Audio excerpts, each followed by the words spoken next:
ચાલો વિદ્યાર્થી મિત્રો, ધોરણ 10 ગણિત પ્રકરણ 10 વર્તુળ લેક્ચર 4 માં તમારું સ્વાગત છે. મિત્રો, આપણે લેક્ચર 3 ની અંદર આમ તો વર્તુળનું ચેપ્ટર પૂર્ણ થઈ ગયું છે, પણ આ એક સામાન્ય બધી વિગતો થોડીક જેમાં ગણતરી નથી પણ સમજવા જેવી છે. ક્યાંક ને ક્યાંક આપણને હેતુલક્ષીની અંદર પ્રશ્ન પૂછી શકે અને આપણું નોલેજ પણ વધે. તો મિત્રો, આને બરાબર ધ્યાનપૂર્વક સમજવાનું છે, ગોખવાનું નથી. પછી આપણી રીતે પ્રેક્ટિકલી થોડુંક પ્રશ્ન પૂછવાનો હોય તો આપણે દોરી અને એમાંથી પ્રશ્નોના જવાબ લઈ શકીએ. મેં લખ્યું છે 2 વર્તુળોનો છેદ. તો 2 વર્તુળો પરસ્પર છેદે અથવા તો સમતલની અંદર, એક જ સમતલની અંદર 2 વર્તુળો હોય તો એના વચ્ચે શું સંબંધ હોઈ શકે?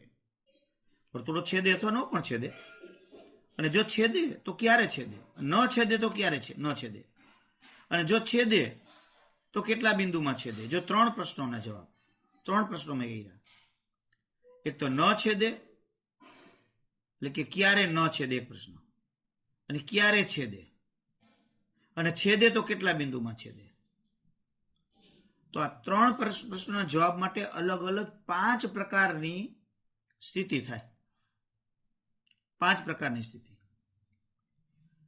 હવે અહીંયા પાછું લખ્યું છે મેં સામાન્ય સ્પર્શક. આપણે કારણ કે 2 સાથે લેવાનું છે. સામાન્ય સ્પર્શક 2 રીતના થઈ શકે. તો કે 2 વર્તુળોમાં સામાન્ય સ્પર્શક અને સ્પર્શ બિંદુ એ સામાન્ય સ્પર્શક. 2 વર્તુળના સામાન્ય સ્પર્શક કે સ્પર્શક છે એ 2 વર્તુળોના એક બાહ્ય સ્પર્શક, આંતરિક સ્પર્શક, અને પાછું 2 વર્તુળોના સ્પર્શ બિંદુ એ સામાન્ય સ્પર્શક. જો આ બધી વાતો, આ બધું આની અંદર આવે. જો વર્તુળોના છેદની વાત કરીએ તો જો અહીંયા આ વર્તુળ છે એક, અને આ બીજું વર્તુળ છે, તો 2 બિંદુ એ છેદે છે. આમ હોય તો એક બિંદુ એ છેદે, આમ હોય તો ન પણ છેદે, આમ હોય તો પણ એક બિંદુ એ છેદે.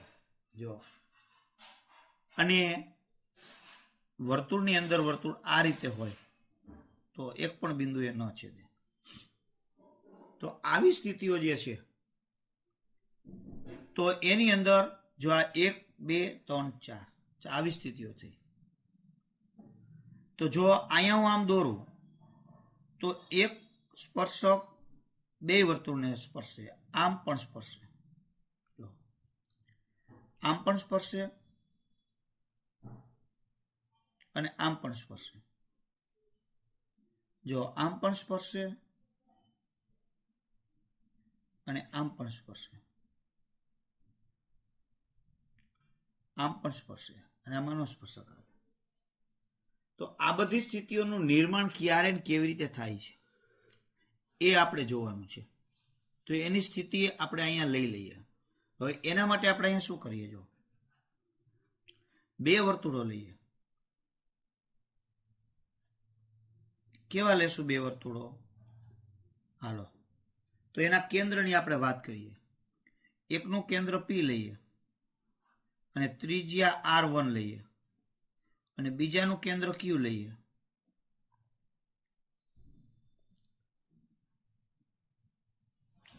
અને ત્રિજ્યા R2 લઈએ. આવા 2 વર્તુળો છે. તો એ 2 વર્તુળ કેવી કેવી સ્થિતિમાં હોય એના માટે આપણે વિચાર કરીએ, અને શું સ્થિતિ થાય એ આપણે જોતા જઈએ. બધું સાથે જ લેતા જઈએ, આપણે સ્થિતિ મુજબ લેતા જઈએ. કઈ વસ્તુ કેવી થશે? તો એની અંદર સ્થિતિ 1. તો સ્થિતિ 1 ની અંદર આપણે વિચારીએ કે બંને વર્તુળો પરસ્પર બહાર છે, બહારના ભાગની અંદર, એટલે કે એકબીજાને કોઈ કનેક્ટેડ જ નથી. જો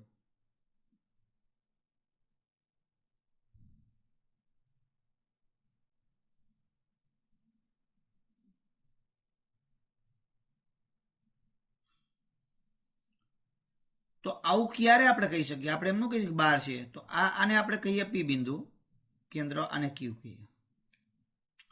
હવે આની ત્રિજ્યા R1 છે, જો અહીંયા લગી જ થાય. આની ત્રિજ્યા R2 છે, એટલે અહીંયા સુધી જ થાય.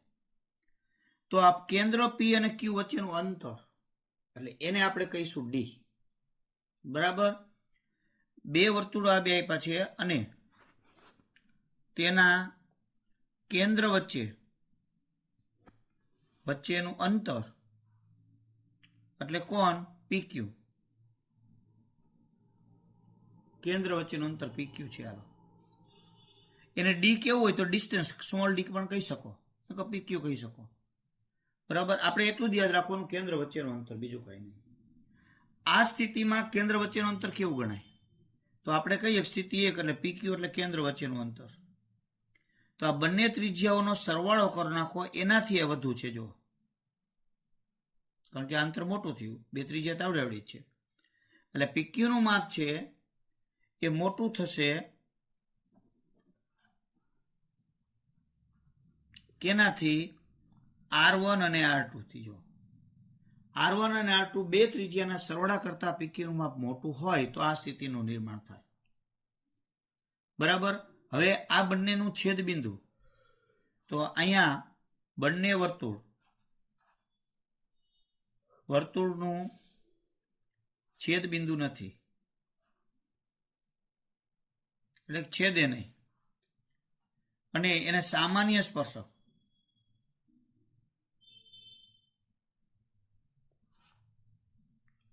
તો સામાન્ય સ્પર્શક કેટલા થશે? જો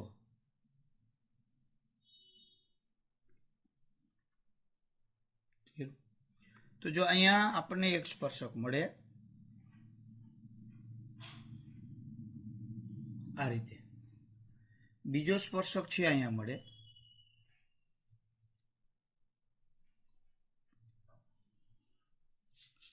ત્રીજો સ્પર્શક છે એ આમ પણ મળે. જો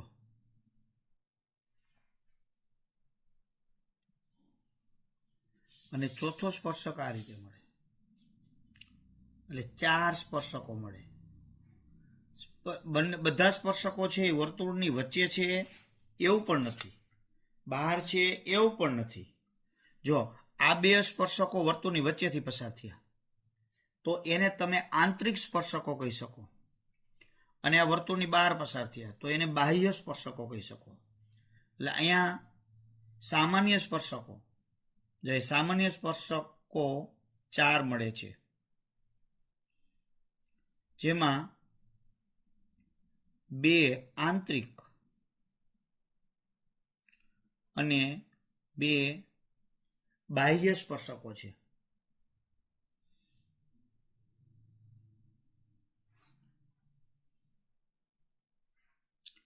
પરીક્ષામાં આ બધું ભૂલાઈ ગયું તો બે આકૃતિ દોરી નાખવાની, બે વર્તુળ, અને પછી જોઈ લેવાનું સાચો ખોટો ટૂંકો પ્રશ્ન કંઈક પૂછાણો હોય જોવાનું કે ભાઈ આ બે ત્રિજ્યાનો સરવાળો કરી એના કરતાં કેન્દ્ર વચ્ચેનું અંતર મોટું છે.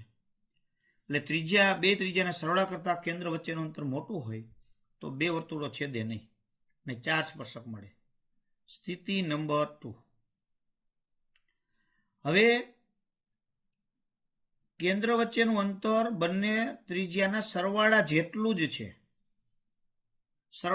છે, તો ત્યારે શું થશે? સ્થિતિ એની આવા પ્રકારની થશે. એક વર્તુળ આવશે અને એની બાજુમાં બીજું વર્તુળ, જો બે એકબીજાને સ્પર્શે એ રીતે P અને Q. તો અહીંયા R1 જો આ ત્રિજ્યા અને આટલી R2 જો સળંગ જ થયા, તો R1 અને R2 નો સરવાળો આ બે કેન્દ્ર વચ્ચેના અંતર જેટલો જ થયો. તો આ સ્થિતિની અંદર આપણે બેનું છેદગણ કોણ આવ્યું? એક જ બિંદુ આવ્યું. જો તો અહીંયા લખી શકીએ બંને વર્તુળનું છેદ બિંદુ 1 મળે, એટલે એક જ બિંદુમાં છેદે, એક જ છેદ બિંદુ મળે. સામાન્ય સ્પર્શક આપણે લઈએ તો આપણે જોઈએ કે એક તો અહીંયા નીચેની તરફ આવે બાહ્ય સ્પર્શક, એક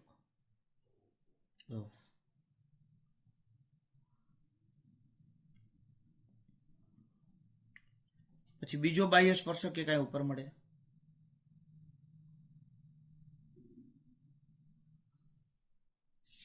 અને ત્રીજો એક આંતરિક મળે અને એક જ બિંદુમાં બેને સ્પર્શે. તો આના સ્પષ્ટીકરણમાં આપણે શું આવે? તો સામાન્ય સ્પર્શકો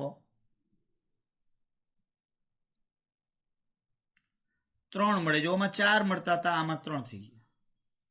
એની અંદર 2 બાહ્ય સ્પર્શક,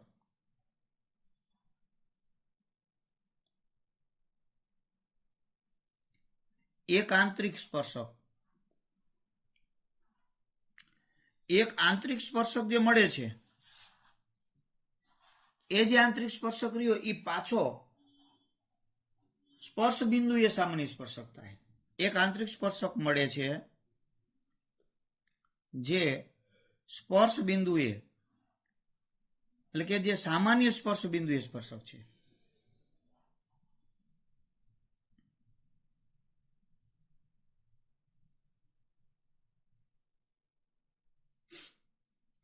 ખાસ આ વસ્તુ યાદ રાખવાની છે. સ્થિતિ 3. હવે આપણે સ્થિતિ 3 માં જોઈએ તો હવે પીક્યુ વચ્ચેનું અંતર છે. અહીંયા આપણે ત્રિજ્યા કરતા સરવાળા કરતા મોટું હતું, અહીંયા ત્રિજ્યા સરવાળા કરતા જેવડું છે, ત્રિજ્યા સરવાળા જેવડું છે. હવે ત્રિજ્યાના સરવાળા કરતા નાનું હોય, એટલે કે ત્રિજ્યાનો સરવાળો છે એના કરતા એનું અંતર ઓછું હોય.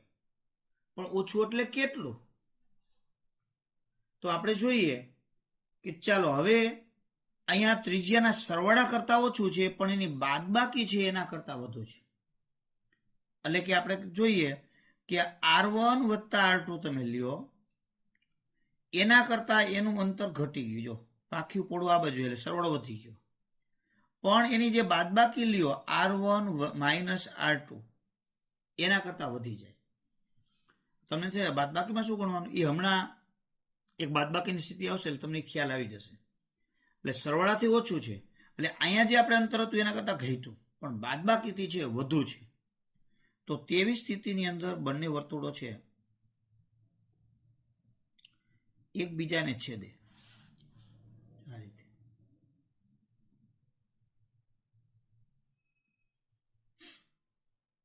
હવે આની ત્રિજ્યા અહીંયા સુધી આવે, આની આટલે સુધી આવે, એટલે સરવાળામાં આટલું જો થોડોક આટલો ડિફરન્સ થયો, 2 ક્રોસ થયો, તો અહીંયા અને બાદબાકી કરતા વધુ થાય છે. તો આ સ્થિતિની અંદર તમે સ્પર્શકો દોરો. જો આ બંને 2 બિંદુમાં છેદે છે, કાંઈ એમાં અને બીમાં એમ માની લ્યો, તો અહીંયા સ્પર્શકો દોરો તો સ્પર્શકોની સંખ્યા ઘટતા ઘટતા 4 માંથી 3 ને હવે 2 જ થઈ ગઈ. લ્યો જ્યાં 2 સ્પર્શકો જ આવે. તો અહીંયા શું થશે? બંને વર્તુળો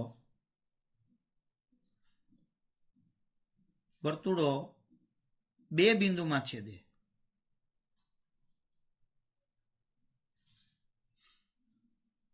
અને સામાન્ય સ્પર્શક 2 મળે, જે બંને બાહ્ય સ્પર્શકો છે. મિત્રો અહીંયા તમે જોઈ શકો કે અહીંયા છેદબિંદુ 0 4 સ્પર્શક, છેદબિંદુ 1 3 સ્પર્શક, એટલે 3 ને 4 થઈ ગયા. જો છેદબિંદુ 2 અને 2 સ્પર્શક એટલે 2 ને 2 4, એટલે છેદબિંદુ અને સ્પર્શકોની સંખ્યાનો સરવાળો હંમેશા આ 3 સ્થિતિની અંદર સરખો જ થયો. બધામાં સરખો રહ્યો નથી, આમાં સરખો રહ્યો. હવે સ્થિતિ નંબર 4. તો સ્થિતિ 4 શું કહે છે? જો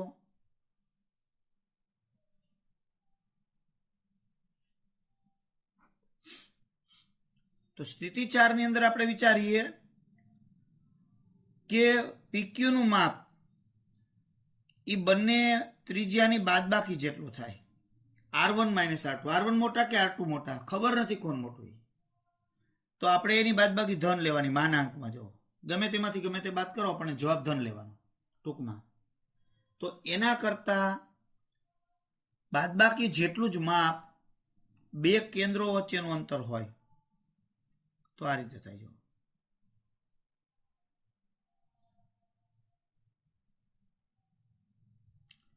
આ કેન્દ્ર P, આ કેન્દ્ર Q.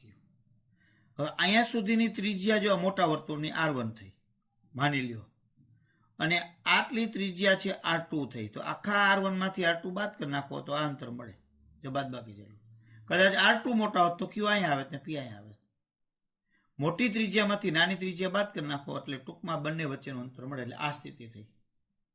તો આમાં સામાન્ય સ્પર્શક તમે દોરવા જાઓ તો એક જ મળે. જુઓ ક્યાં સામાન્ય સ્પર્શ બિંદુ એ જ્યાં સ્પર્શ બિંદુ છે ત્યાં એક જ સ્પર્શક તમને મળે.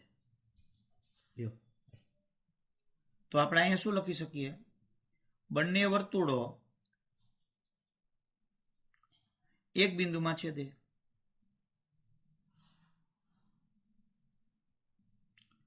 અને સામાન્ય સ્પર્શક સામાન્ય સ્પર્શ બિંદુએ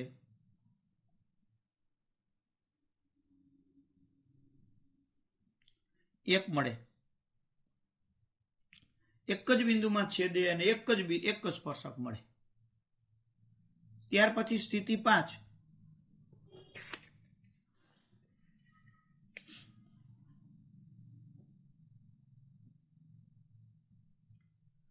તો હવે બે કેન્દ્ર વચ્ચેનું અંતર એટલે કે PQ ત્રિજ્યાથી નાનું હોય, એટલે કે બાદબાકીથી નાનું હોય,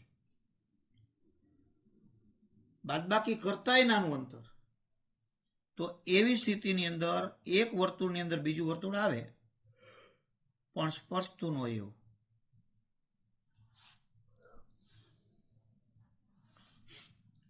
જો આને સામાન્ય આ બંને અંદરથી સ્પર્શે છે, વર્તુળો સ્પર્શે છે અંદરથી એવું કહેવાય, અને આમાં વર્તુળો બહારથી સ્પર્શે છે એમ કહેવાય. આમાં કાંઈ નથી. તો આમાં વર્તુળો ન છેદે,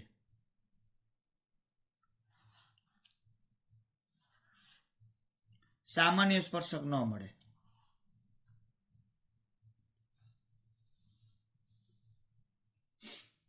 એટલે આ 5 સ્થિતિ છે એ કઈ સ્થિતિ આવે એ આપણને ખબર હોય જોઈએ. કોઈક સાચો ખોટો ટૂંકો પ્રશ્ન કાંઈક ને કાંઈક આપણને પૂછી શકે, એટલે આવો આપણને ખ્યાલ હોવો જોઈએ. બાકીની બધી વિગતો મેં તમને સમજાવી દીધી છે, કેવી સ્થિતિમાં શું કેવું થાય તે. હવે થોડાક પ્રશ્નો છે એ બીજા આપણે લઈ લઈએ, બરાબર જે સમજાવવાના એ સમજી લઈએ. જો કેવી સ્થિતિ ક્યાં હોય. હવે ઘણી વખત આપણે કોઈને કોઈ વસ્તુ આપી દીધું, એ વર્તુળ છે,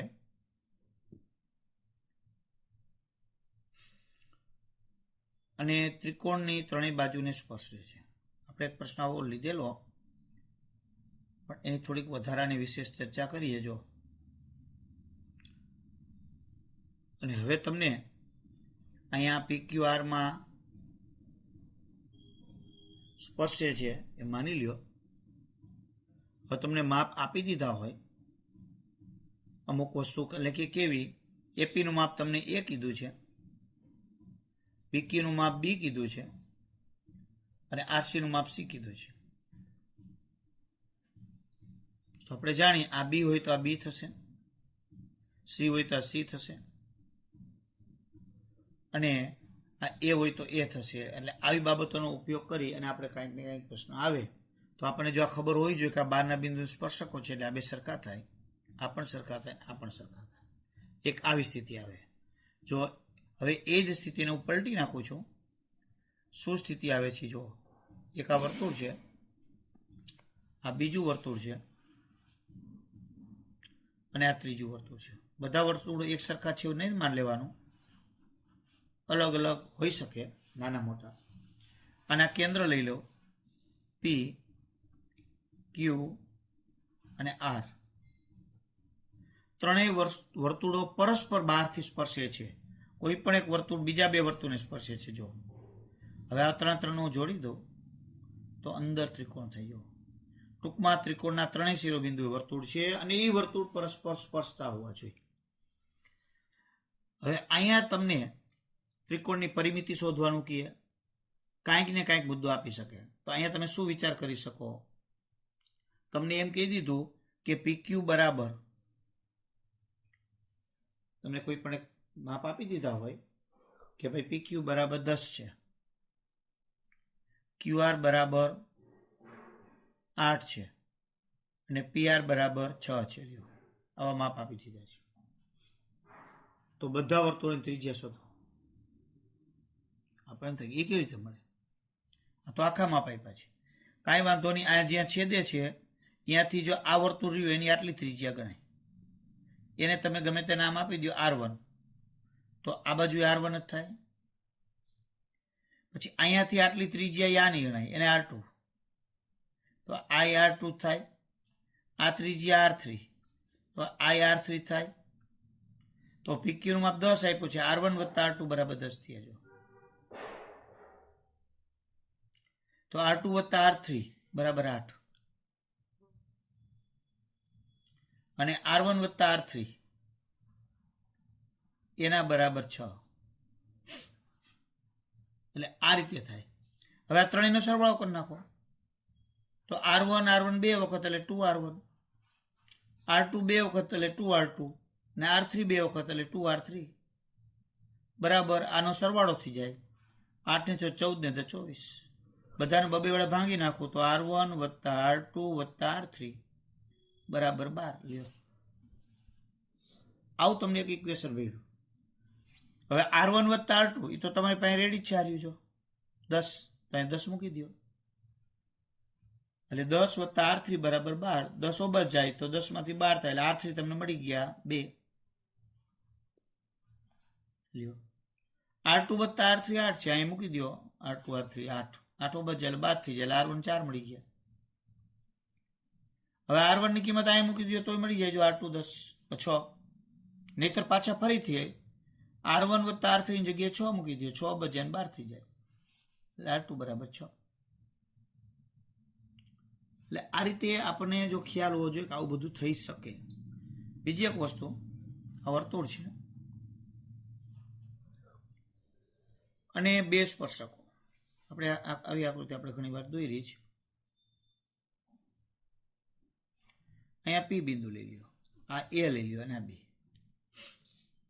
હવે હું ત્રીજો સ્પર્શક દોરું છું, એ અહીંયા આમ દોરી લીધો,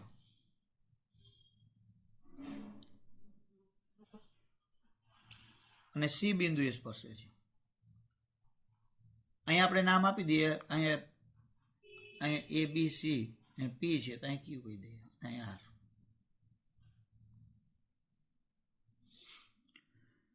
હવે મિત્રો AP નું જેટલું માપ થાય એટલું જ PB નું થાય. બરાબર સાંભળજો, આનું 10 હોય તો આ 10.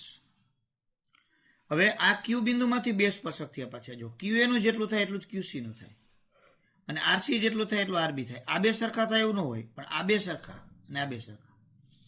જો આવું આપણે હંમેશા યાદ રાખવાનું થાય. તો અમારે ત્રિકોણ PQR છે એની બધી બાજુનો સરવાળો એટલે પરિમિતિ લેવી છે. જો ત્રિકોણ PQR, તો મારી પાસે PQ નું માપ તૈયાર હોય. માનો કે આનું માપ છે 5, બરાબર, અને આનું માપ છે 2. જોજો, આનું માપ છે 4 અને આ 3.